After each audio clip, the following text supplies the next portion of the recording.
Beneath the streets of Palermo, Sicily, lies one of the most haunting and extraordinary places in the world. A place where time seems to stand still and where the line between life and death blurs into quiet reverence.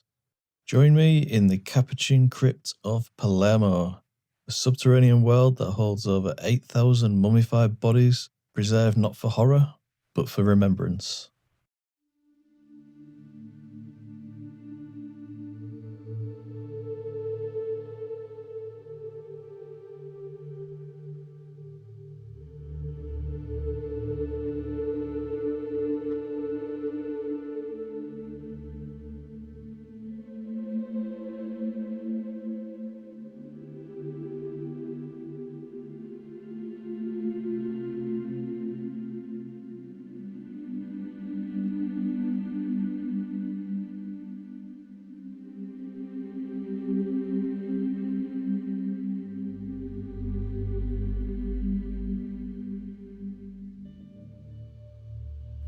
The crypt belongs to the Capuchin monastery founded in the late 16th century by the order of the Friar Minor Capuchin, a branch of the Franciscan order devoted to poverty, humility and simplicity. When the friars built a new monastery in 1599, they began transferring the remains of their deceased brothers to a small underground space, and what they discovered changed everything. During that relocation, they found that one body, that of brother Silvestro of Gubbio, had been remarkably preserved. The friars took this as a sign of divine intervention, perhaps even holiness. From that moment on, preservation became a sacred duty, and the crypt began to grow.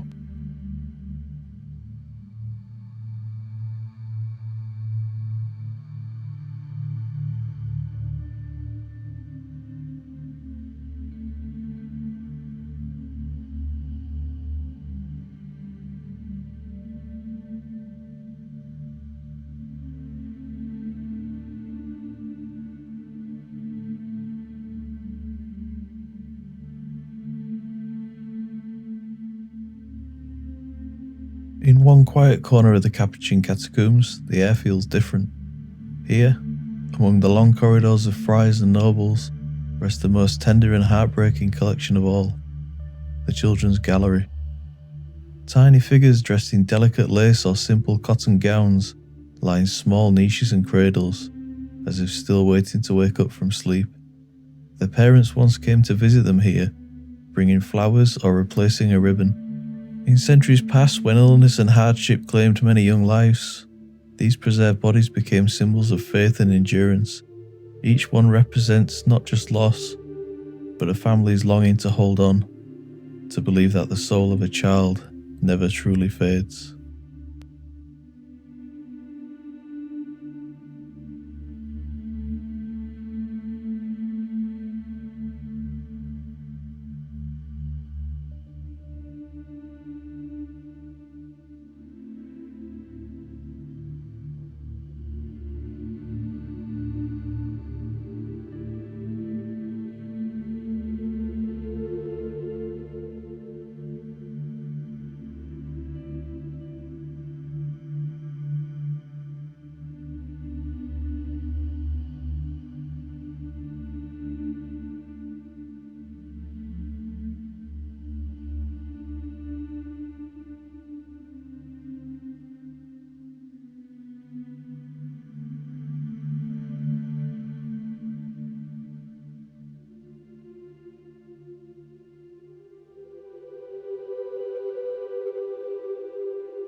Unlike the deliberate embalming of ancient Egypt, the Capuchin preservation process was simple and natural. Bodies were first placed in drying chambers, where the arid air of Palermo and the porous limestone walls slowly dehydrated the remains. After months, sometimes years, they were washed with vinegar, dressed in religious robes, and placed in open niches along the walls. Some were later treated with natural preservatives, lime, arsenic, and other substances available to the friars, but the process was mostly one of time and environment. What emerged was not gruesome, but strangely peaceful. A vast subterranean archive of humanity.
At first, only friars were interred here, a quiet brotherhood resting together beneath their monasteries. But soon the fame of the catacombs spread. Palermo's noble families, clergy, and even ordinary citizens began requesting to be laid to rest among the Capuchins. By the 17th and 18th centuries, the crypt had expanded into a series of long corridors and chambers, each dedicated to a different group of friars, priests, professionals, women, virgins, and children. Each body was dressed in clothing they wore in life, military uniforms, wedding dresses, even the best Sunday attire, a final gesture of identity and dignity.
As you can see from the expressions on people's faces, including my own, the sight can be unsettling. Rows of preserved faces staring from the walls, some skeletal, others eerily intact. But to the people of Palermo, these were not corpses, they were ancestors, still part of the living community. Families would visit the catacombs to pray, converse, and maintain their relatives, replacing clothing, cleaning the remains, and keeping their memory alive. In a time long before photography, this is how remembrance took shape. Death was not hidden away, but woven into the fabric of everyday life.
Among all who rest in the Capuchin crypt, one stands above all others, a small child barely 2 years old, lying peacefully in a glass coffin.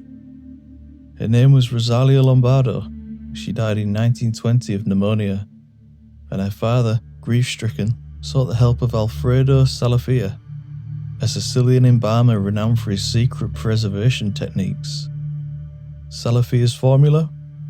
A mix of formalin, alcohol, glycerin, zinc salts, and salicylic acid preserved Rosalia so perfectly she became known as La Bella Addormentata, the Sleeping Beauty.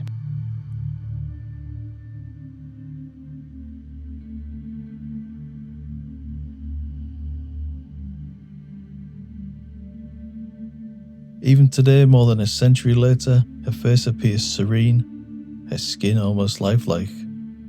Rosalia became a symbol, not of death, but of eternal innocence and the enduring bond between parent and child. In the late 20th century, scientists began studying the Capuchin mummies to understand how so many bodies could remain intact for centuries. They found that the unique combination of ventilation, humidity control, and the friars' methods created a natural preservation chamber. Each corridor became a microclimate, a balance of dryness and temperature that slowed decay. In 2009, researchers used advanced imaging on Rosalia, discovering that her internal organs were perfectly preserved. The results confirmed the skill of Safalia's methods and the profound intersection of faith and science within these walls.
In the 17th century, to be displayed among the Capuchins was not a sign of vanity, but of belonging, of remaining part of the community even in death.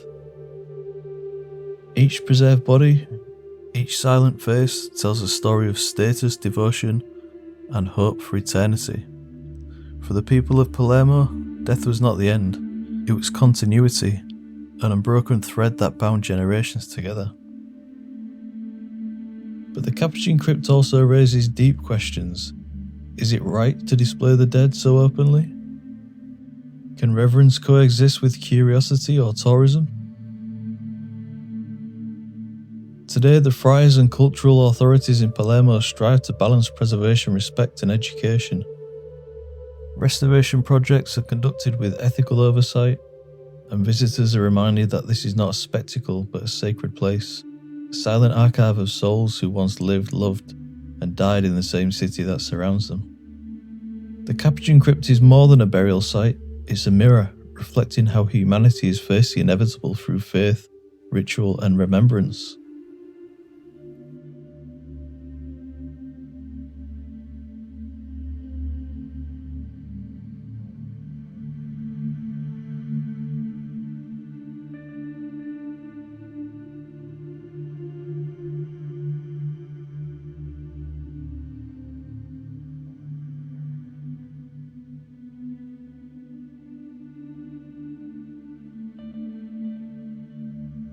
Today, thousands of visitors walk through the catacombs each year.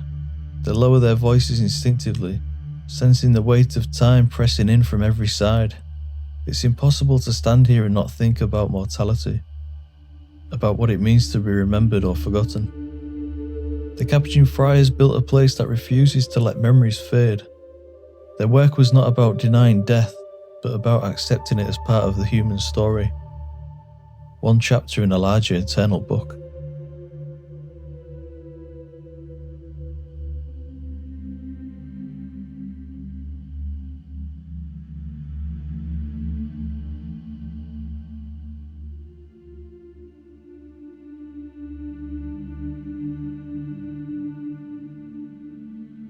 In the dim corridors of Palermo's Capuchin crypt, the air is still. Centuries pass and yet faces remain. Silent witnesses to a devotion that defied decay. The friars who began this tradition could never have known their simple act of kindness would become a message that echoes across time. A message that reminds us, to honour the dead is to remember the living, and to remember the living is to keep humanity alive, forever.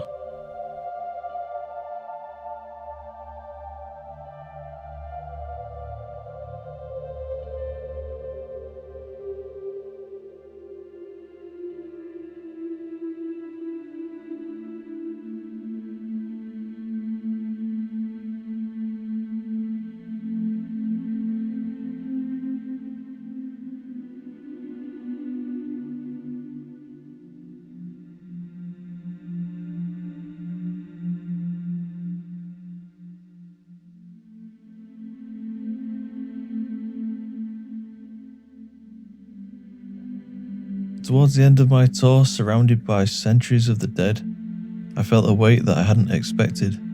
It wasn't fear, it was awareness. Every preserved face, every folded robe seemed to whisper the same truth. One day, I'll join them. At first, I found myself frustrated by the tourists, stepping into my shots, their phones glowing in the dim light. I wanted silence, solitude, something sacred. But then, standing there among them, I realised how wrong I was. The living are meant to be here. Their presence, our presence, gives meaning to the dead. We walk these corridors just as they once did, breathing the same air, wondering about the same things. In that moment, I stopped seeing the tourists as intruders. They were companions, strangers, yes, but bound to me by one thing we had in common: death. And in that realisation, surrounded by both the living and the dead, I felt something unexpected. Gratitude.